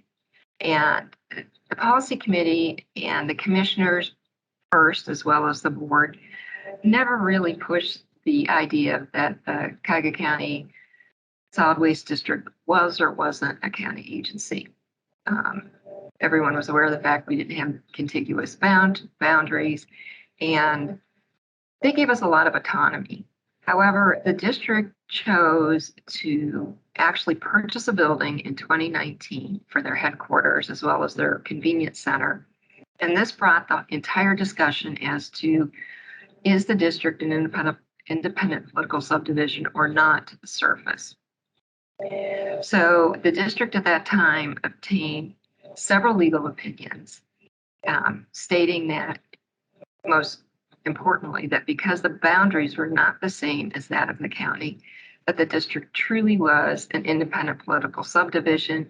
It had an independent board, and albeit that the relationship is intertwined because the district still utilizes the county fiscal officer, the county treasurer, and we still obtain our benefits through the county. However, everyone finally agreed in 2019 that the district would be considered a separate political subdivision. We would be viewed as one of the many independent boards and commissions that Cuyahoga County currently has. And we were able to proceed purchasing this building as the Cuyahoga County Solid Waste District, not through the county commissioners. That was a rather significant turning point in the district's relationship with its board as well as the policy committee. Go ahead.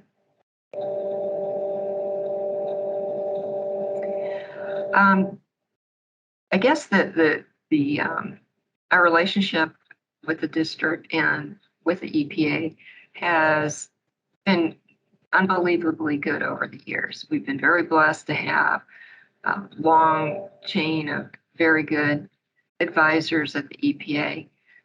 We have a really different relationship with them because not only do we look at them as counselors, and they've always been very receptive and accommodating for helping us, discuss things that we want to pursue, programming, such as our grant. We have a rather robust grant program, our plan updates, getting us through this transition from being a commissioner-run entity to a board, which is really somewhat of a hybrid between a traditional board-run district and that of an authority. But they also help us tremendously with all of the review that we have to do for the facilities where our waste goes. Cuyahoga County is very much like New York City. It exports all of its waste. And so our waste ends up actually going all out of district to 11 different landfills on average. We have 9 in-district transfer stations, as well as our waste ends up going to 4 out-of-district transfer stations. And then we have a variety of 26 compost facilities where our yard waste ends up. Again, almost an even split between those in county and those out of county. We have fiscal relationships with the Cleveland Board of Health, as well as the Cuyahoga County Board of Health, for helping us monitor all of these facilities and make sure that they remain in compliance. They also help us, because both of those agencies are designees of the OEPA, help us make sure that we have a generation fee that is actually remitted to us as it should be. Go ahead. Programs and services. We too are a very small entity. There are only 7 of us and have really never been very large, even though we do run a convenience center here. This is a list of some of the programs that we offer. We really, like most districts, do it, from soup to nuts, and very lucky to have some really well-seasoned and just tremendous staff. Go ahead.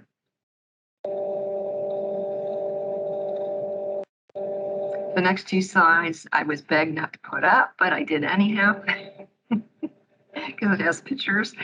But this is our staff. We do have an assistant director who is Jessica Finos. We are lucky to have Maria as our business administrator. She keeps us straight with our budget. Again, since we interact both with the county's auditor and treasurer, we are glad to have her as an intermediary. Christy is now our communications specialist. A lot has been touched on how time-consuming social media can be. Christy is our guru dealing with anything web or social media based, and is the final set of eyes for reviewing all of our branding material before it goes out. We like to keep a very consistent look on all our materials that leave, and she has to have her stamp of approval on it before it's sent out the door. Go ahead. The other district members we have, we're lucky enough to have a business recycling specialist, Doreen.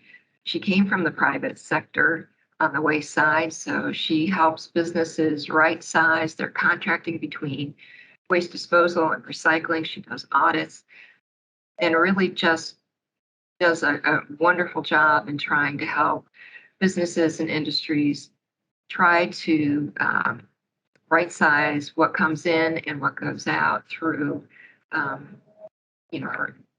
waste audits and trying to reduce unwanted materials from the get-go. Karen is relatively new to the staff. She's our education specialist. She focused on both adult and children education, as well as other opportunities.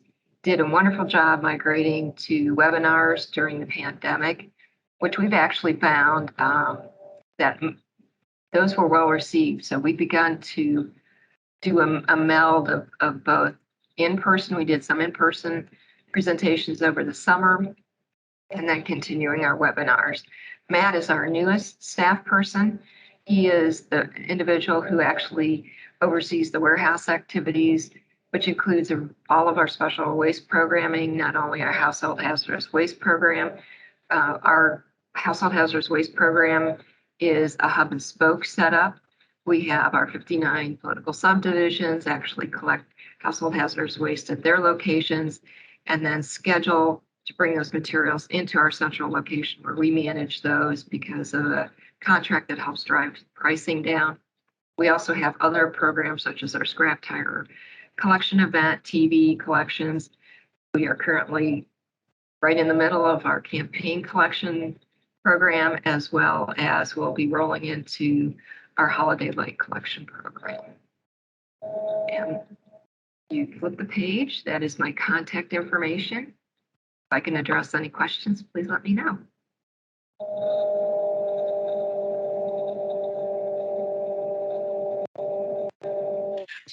Great. Thanks, Beth. Appreciate the background you provided there. So we have one more presenter here. That's Dan Wickerham with the Brown County Solid Waste Management Authority. So Dan, are you ready to go? I think I am, if you can hear me. Yep, I can hear you. I think I was hearing a little background noise. It might be somebody on our end, but let me check it out here. But I think you're good to go ahead and start. Okay, well, good afternoon, everybody. I now heard Ernie say this morning that he wasn't as good on technology as you are, Jeff, but I got to admit, I'm not as good as Ernie is. And so for one, I don't have a PowerPoint presentation. So that means you just have to, I guess, look at me. But what I wanted to start with was just talking a minute about the brilliance of House Bill 592. And yes, I said that, the brilliance of House Bill 592, because a lot of us in the solid waste planning circle, we kind of like to grumble a little bit about, some of the restrictions and provisions in the law.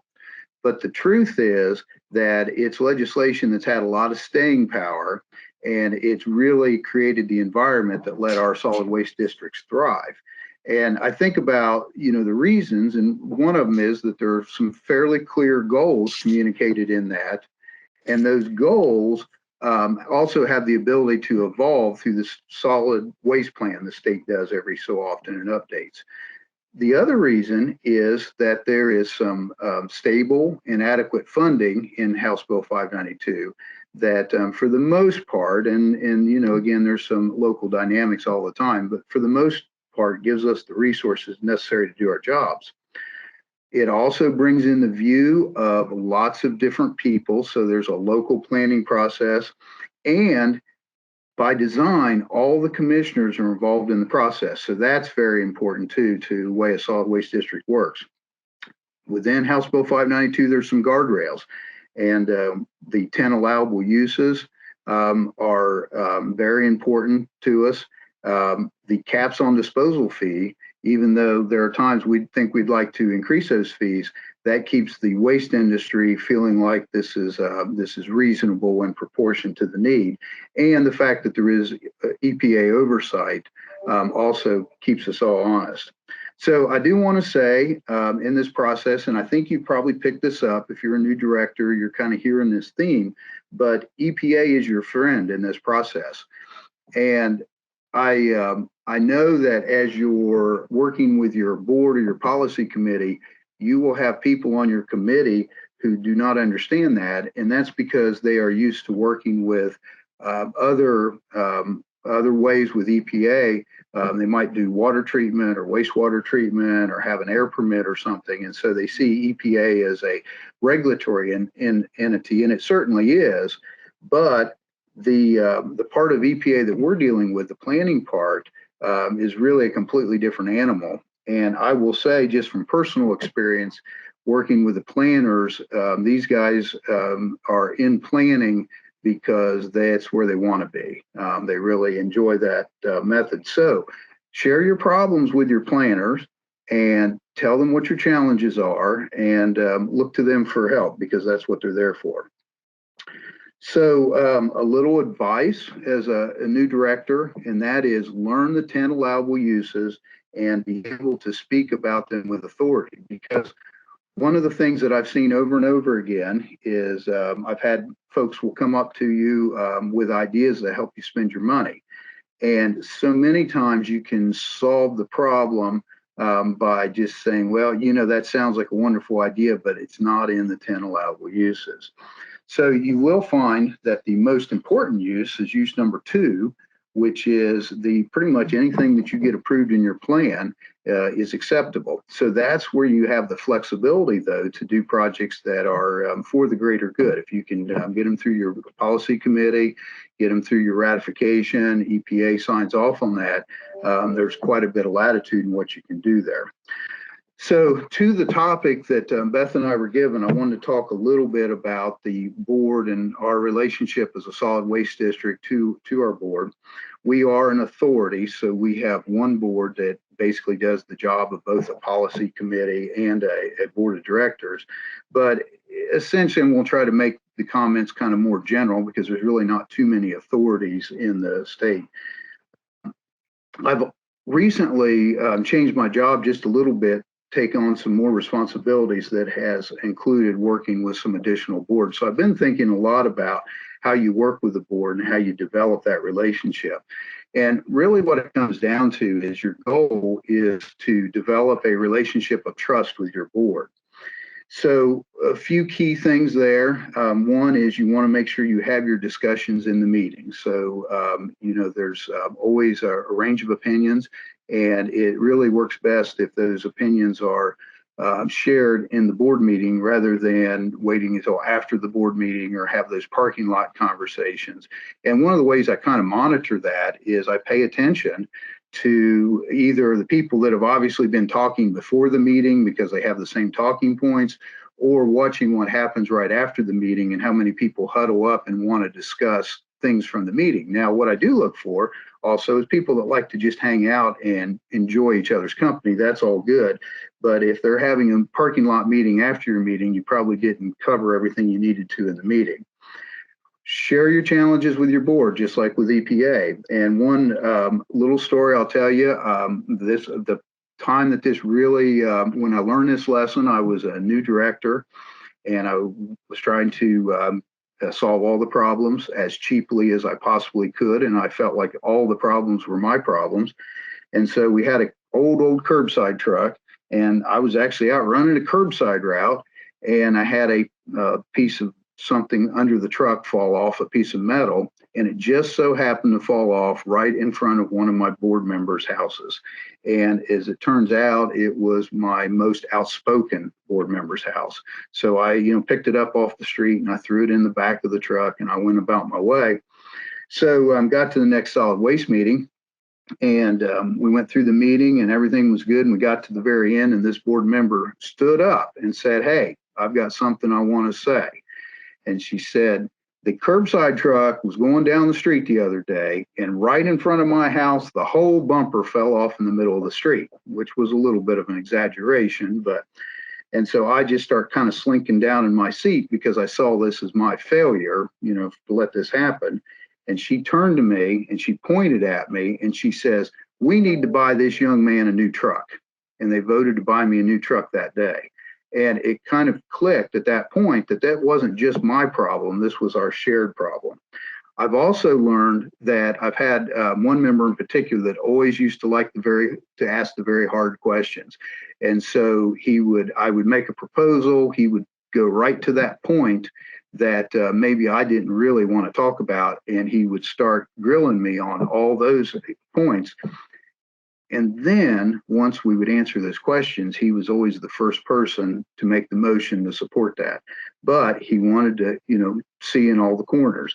So I've learned that not to fear the hard questions, because that's the process by which people make decisions. So what I'll say is, when a board disagrees with something I want to do, I've got a new idea, a new program, and here's how it can work. I've done all the math, I've figured it out, and the board is not on the same page I am.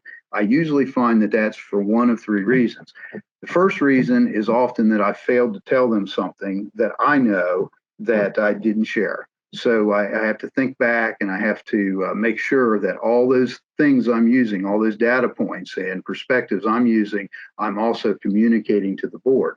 The second reason is sometimes they have some information that I don't have. And so that's where I have to do a little exploratory question asking, and I need to find out why they seeing this information differently than I'm seeing it. Or the third reason, and this comes up a lot, is I've had a lot of time, I've lived this problem, and I've thought about it, and I've worked through the different potential solutions, and I've hit upon the one I think is best. And then I show up at a board meeting, I present this in a few minutes, and then I ask them to make that decision just, that night. And they need a little time too. So one of the things I do, we tend to be small and kind of informal. So as we're making a proposal, I often have time to kind of lead the conversation. And I try to read the room, and I see if everybody's on board with this or if they're not buying it. And if they're not on board yet, I really back off and I say, this is just something to think about. We'll talk about it next month, and just keep adding information and give them some time to come to the same conclusion I've come to. On the other hand, if I'm getting a lot of smiles and nods and things, we can just push for a vote and get it done. So one other piece of advice, just working with the board, because this is what I'm seeing right now working with these new boards, is I'm kind of seeing that different boards work differently. They all have their own personality, and many work by majority rule, but even more work by consensus rule. And if you ask board members, I think most people will say, well, yeah, we work by majority, the majority of votes wins. But in reality, very rarely do they have votes that are not unanimous. And so they're really working by consensus. And so when you're working by consensus, what you're really trying to do is you're trying to get everybody on board with the proposal, the concept, the motion, and maybe not completely fully endorsing it, but at least get them to the point where they say, well, I can live with that. It's not exactly what I wanted, but I can live with that. What's great about that is you have all your board members then supporting your decisions, and they're not going out in the community and saying, well, those guys there, I think they're making a mistake. So I really love working by consensus. It's really good to recognize when that happens. If that's the way the board prefers to work, it sometimes takes a little more time. But and one thing I've noticed is if your board works by consensus, they will tend to have their discussion before a motion is made. If they work by majority rule, they tend to have the discussion after the motion, which of course is the way Robert's Rules of Order would tell you to do it. But most of the time, my board's discussion is completely finished before anybody makes a motion. So if possible, I find it more effective to work by consensus. One other little point, in a solid waste district where you have a board of directors and a policy committee, that policy committee is far more powerful than most people recognize. The policy committee is really the one that gets to set the direction for the district. And I just find in my work with a couple districts that a lot of times the policy committee seems to be unaware of that great power that they have. So you can really use that to your advantage. So then the kind of my last major point here is I want to talk just a little bit about my plan writing process because it relates to my board development. I use that as a board development tool. I'm a big fan of writing my own plan. I know that not everybody can do that, not because you're not, able to, but it's because you don't have time. I often say my district is probably one of the simplest districts in the state. I've got a single county district. I've got just one board instead of a board and a policy committee. I've got one landfill, I got one waste hauler, I got one recycler. I have a fairly small population, so it is a little easier for me maybe to write my own plan. But I would encourage every district director to be involved in writing your plan to the point, the largest point you can, because you really do kind of start to own that document that way. So my very simple planning process is about a year before I start writing the plan. And I'm not going to say a year before EPA tells me to start writing the plan, because I actually don't start writing it until sometime after usually. But the planning process, the decision-making process, I start well in advance. And what I do is I keep a laundry list, maybe starting 2 years out. I start thinking about those things I'd like to change, things I'd like to add, things I've seen from other districts that work well. And I just make a long list. And then I start about a year out, I start making a point every meeting to discuss 2 or 3 of those items. I usually pick a hard item and a simple item or 2 to discuss. And we'll review our drop-off program and our yard waste program and our household hazardous waste. And I will talk to the board. I'll tell them what we're doing, what I think we ought to do. I'll invite discussion, get people involved in that. And it's the way of the board really taking ownership. So then after we've discussed and everybody's had their input in each of these ideas, I will write up before the next month's meeting, and I do try to meet monthly so that we can go through this. We have several chances to meet. I will write up basically a program description of what we talked about, and then I'll bring that to the next meeting for the board to say, yeah, that's what we were trying to say, or maybe this isn't exactly what we meant, or we've thought about it more and we want to do something different. And so that really then, those documents that I start writing become the backbone of the plan. I just have to put it in the format and answer the questions. So we really do that by consensus, try to get to a point where everybody's happy with our programs. We don't vote on those things. We just have this as open discussion. And eventually, of course, we have to approve the plan. But by that point, everybody's agreed on it. I do try to manage that workload. I will tell them, okay, I'm going to be easy on you this month, but next month we've got a real hard issue. I need you to roll up your sleeves, come prepared to work. I provide cost estimates as I go so that we, make sure that we're not getting too carried away and it's not too much pie in the sky. I try to make the process as fun as it can be. And, their favorite sport of their board is picking on me for talking too much. So I readily accept that. It's kind of a joke. They try to sneak in a motion to adjourn, usually within the first few minutes of the meeting, but it's all in good fun. I want everybody to on this board to know that their opinions matter. So that's very important in the writing the plan. You get bogged down with a tough issue, and sometimes we do. You take a little break. You maybe give them an easy month. You can come back to that issue. You don't necessarily have to accomplish something every month, and the process works pretty good. And that really keeps the board involved in the meetings, and they feel like that their input then, when they see that become part of the plan. And then when they see the plan implemented, then they feel like it's worth their time. And so another little measure I watch is the attendance. And if your board feels like the meetings are worth their time, everybody comes to the meeting. And if I start having people, trouble getting quorum or enough people coming to the meeting, it makes me really wonder if I'm really getting them engaged as I should. So I think that's pretty much it for my topic. Thanks, Dan. Also, just want to point out we didn't have to twist anyone's arm to say that EPA is your friend. So we are here to help when you need it. Yeah, and here's my disclaimer. Not only did they not twist my arm, but they didn't even know what I was going to say.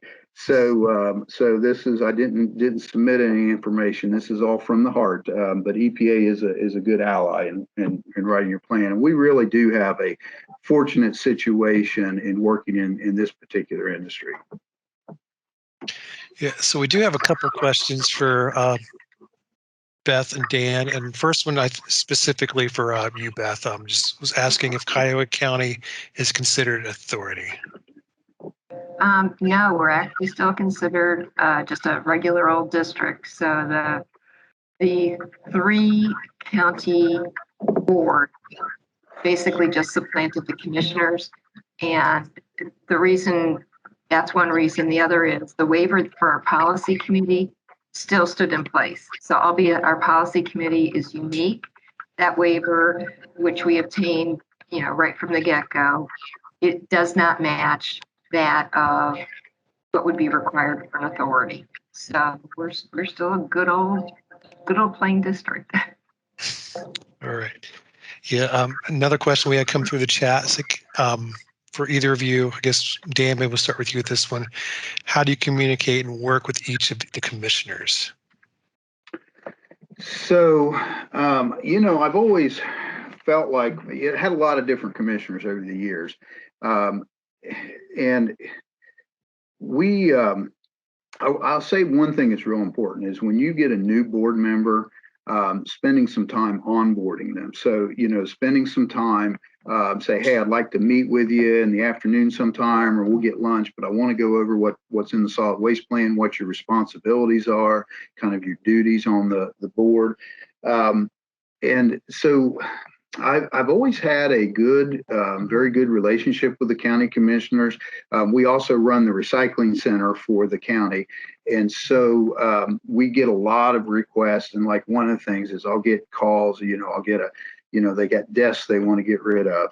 And can you recycle this desk? Well, this desk will be, all wood or pressed wood or something like that. And obviously I can't recycle it, but my answer always is, I'm always up front about this. I cannot recycle that, but if it'll help you out, I'll come get it. I've got guys, I got trucks, we'll come get it. We usually put it in our buying area. I'll put a sign on it that says free, and somebody will come along and reuse it, and everybody's happy. I don't need to do that necessarily, but those kind of above and beyond things are how you develop that relationship. So usually the answer is yes when I'm working with any of the board members, but especially the commissioners. And then the question is what you need. So I don't know if that answered the question. I mean, we try to do a lot of our conversation in the board meetings, but they do. Obviously, anytime anything comes up, I get a phone call. So, and Beth, how about you? How do you communicate with each of your commissioners? Well, Dan was very sage in what he had to share about communication, and I guess that is the word that I really would have everybody embrace is it's two ways. Make yourself available, whether it's through email or phone or text, if they have questions of you, and keep them informed.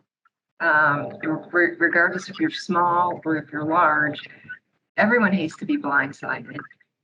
And if they're, as Dan said, if they're large, hard to address topics, get that conversation rolling as soon as possible, because it really is unfair, just I think by nature, to expect somebody to have a really serious or in-depth decision plunked in front of them and for the course of an hour have to decide on it. So just keep them informed of everything and make yourself available to field answers, or those kind of acts like Dan does, they really do go a long, long way, whether it's for your board or for members of your policy committee that may call in. So yeah, just keep the communications both ways going. Great. So the next question, I think probably Ohio EPA can probably answer this too, is just out of curiosity, do either of you know of any districts that have one employee? And I believe there are some. Matt, Ernie, I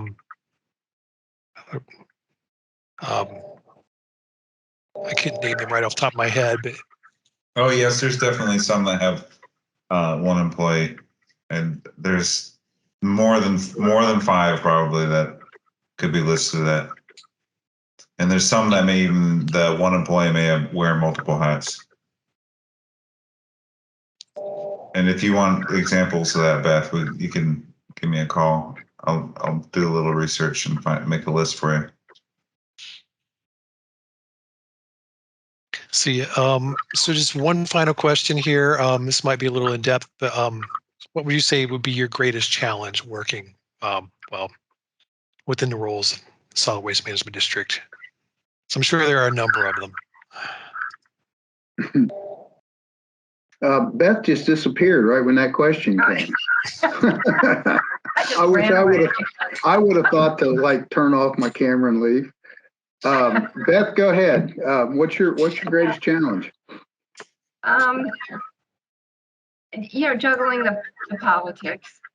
And that's true whether you are, I think, rural or urban or a mix or single county or multi-county district.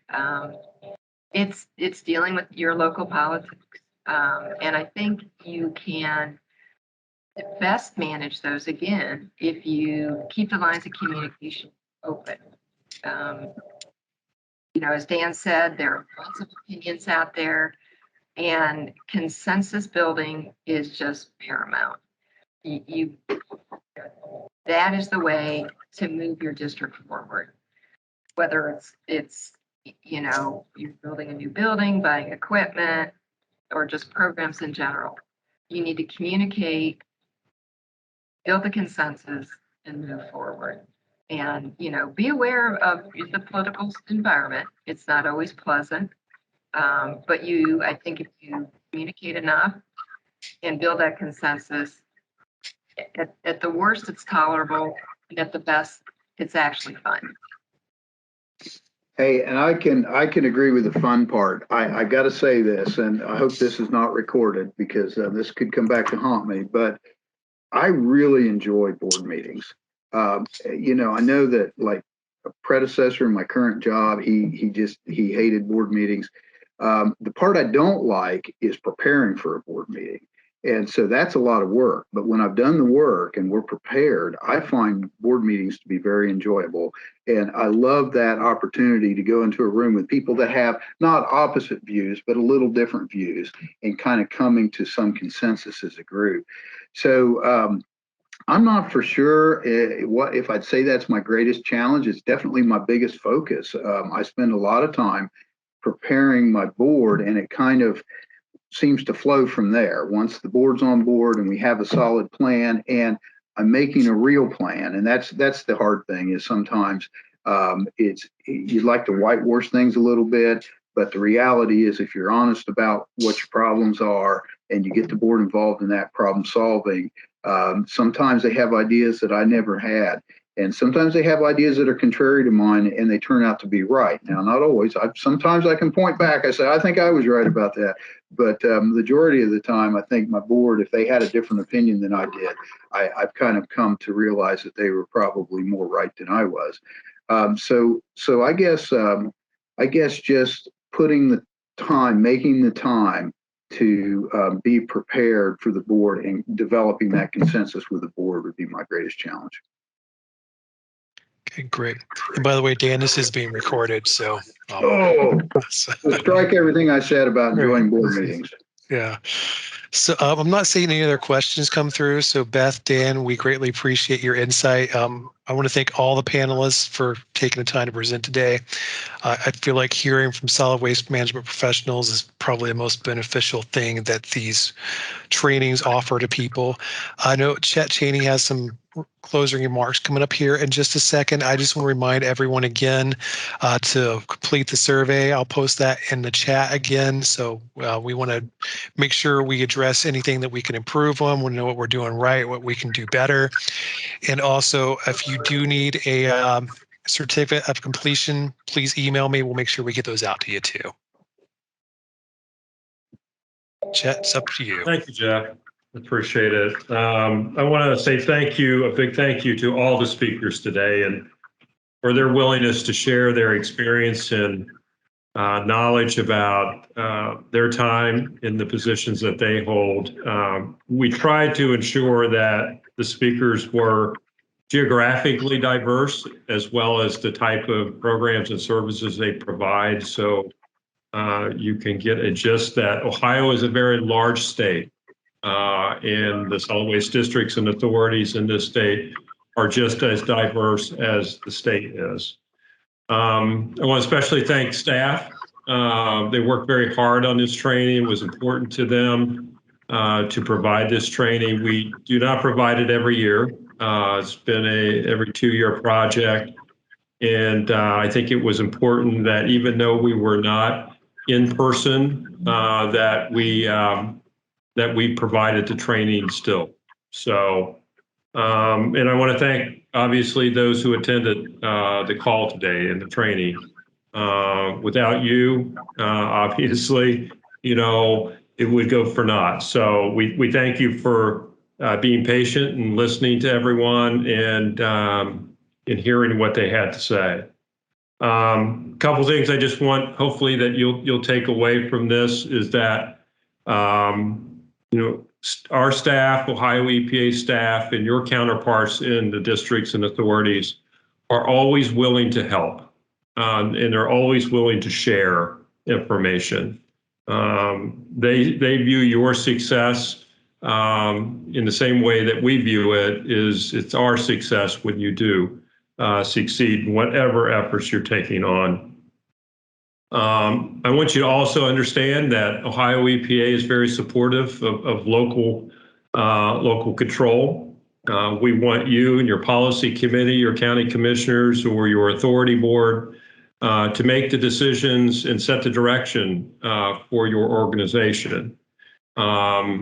We simply just want to be part of that process and to address it in a team fashion so that you can look back and know that whatever project that you were on, that you were able to meet your goals. To that point, as many of you are aware, there is a NBAO process. When you send in a draft plan, we send you some comments and some suggestions back. And in the past, we have simply just sent you a written package as to our suggestions and comments. We are going to make it a practice to reach out to you, the solid waste district directors and coordinators, as well as your policy chair, and have a joint conversation with you about the reasons and the background for our comments and suggestions. And hopefully we'll be able to communicate a little bit better and clearer to you as to what we're seeing. And you can kind of view those comments and suggestions as an additional advisor or someone who is just looking to assist. So we'll be starting that process soon. So as those who are sending drafts in to us and are expecting the NBAO package, that request to meet with you and your policy chair will be part of that document. And lastly, because we value greatly your input and suggestions as well, as Jeff mentioned, a survey has been placed in the chat feature, and we greatly appreciate you completing that as soon as possible before you get back to your normal course of business and have 5,000 things on your list to do. That will help us as we look forward to providing additional training for you in the future and to see what truly resonates with you and what brings value to you and your district. So with that, again, I want to thank staff and the speakers as well as you who have attended. And we look forward to working with you in the future. Never hesitate to pick up the phone or send an email to us. We are always happy to assist in any way we can. So with that, thank you. Have a wonderful afternoon, and we look forward to talking to you soon.